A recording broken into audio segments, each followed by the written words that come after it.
D'accord, donc histoire min bɛ san Bamako bɛɛ b'a kalama Sidiki DIABATE ni Mama Sita ka ko ne ko e yɛrɛ hakilina ye jumɛn ko in na ne yɛrɛ hakilina ye mun ye ko in na Mama Sita ka t'u ka so ne Sidiki ye Mama Sita fɛ a bɛ taa sɔrɔ u ka so o de ye ne hakilina ye ne den o de ye ne hakilina ye mais foyi t'e bolo tuguni k'a fara a ko kan wɛrɛ tɛ ne bolo ka fara a ko kan conseil jumɛn b'i bolo k'a ɲɛsin an ka dɔnkilidala denmisɛnninw ma conseil bɛ ne bolo ka ɲɛsin ka dɔnkilidala denmisɛnninw ma u ka ɲɔgɔn minɛ ka ɲɛ u ka kɔrɔmatigɛliw dabila o conseil de bɛ ne bolo dɔnkilidayɔrɔ la quoi o conseil dɔrɔn bɛ o tɛ conseil foyi tɛ ne bolo ka bɛn o de ka di ne ye a ka dɔnkilidala kɛ to ne bolo Sidiki DIABATE yɛrɛ ye mɔgɔ sɛbɛ a ye n bonya a ka fosi ma se ma n'o tɛ ne furu kɔni bɛ Sidiki yɛrɛ sɛbɛ ma a bɛ taa Mama Sita sɔrɔ ka so o de kɔni ka di ne ye o de ye ne ka hakilina ye o ka sɔn.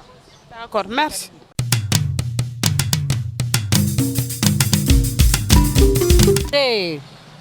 Tɔgɔ ni jamu duman? Ne tɔgɔ Saran Dabo.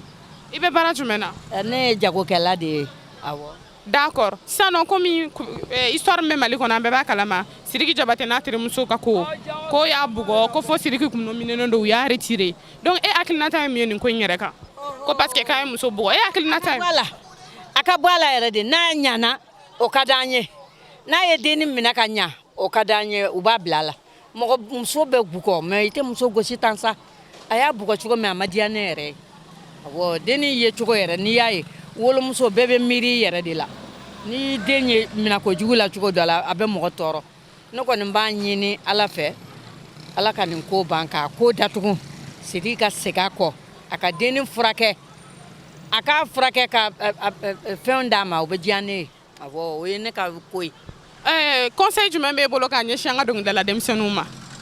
Dɔnkilidala denmisɛnninw. O conseil. Musomaninw k'u hakili sigi cɛko la ni sanga bɛ min na bɛɛ k'i kɔlɔsi a la dɛ n'i y'a ye denni fɛ Sidiki fɛrɛla ni ma taa a ka sangako de y'a kɛ parce que sanga min b'a fɛ Sidiki y'i ta o de fɛ ka waliden minɛ k'a lanjaba o man ɲi sa ni mɔgɔ kɛr'i fɛ i fana k'a dɔn a ye e m'a furu fosi fosi i b'a minɛ k'a bila i bara k'a gosi n'o tɛ Sidiki yɛrɛ ko ka di ne ye ka tɛmɛ diɲɛ bɛɛ kan mais Sidiki nege bɔra ne la nin ko nin bolo nin y'a nege bɔ ne.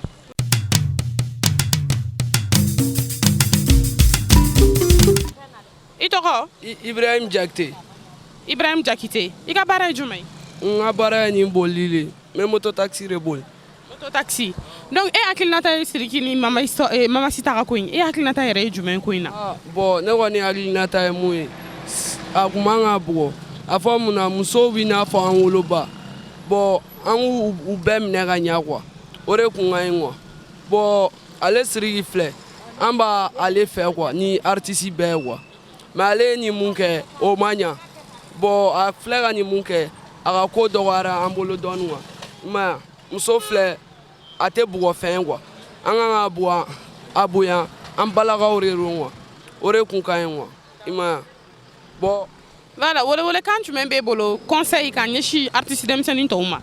Bon an bɛ mun fɔ artiste fitinin ninnu ye u k'u sabali quoi i m'a ye u k'u sabali n'u donna dɔnkilida la u k'u basigi surtout musomanin ninnu yɛrɛ n'u y'a dɔn sanga bɛ mun na n tɔgɔ u b'a fɔ u bɛ girin ka da o de kan quoi u k'u basigi diɲɛ wagati ni n'i y'a mɛn mɔgɔ ɲana i ye sanga sɔrɔ i y'i basigi de quoi i y'a mɛn voilà.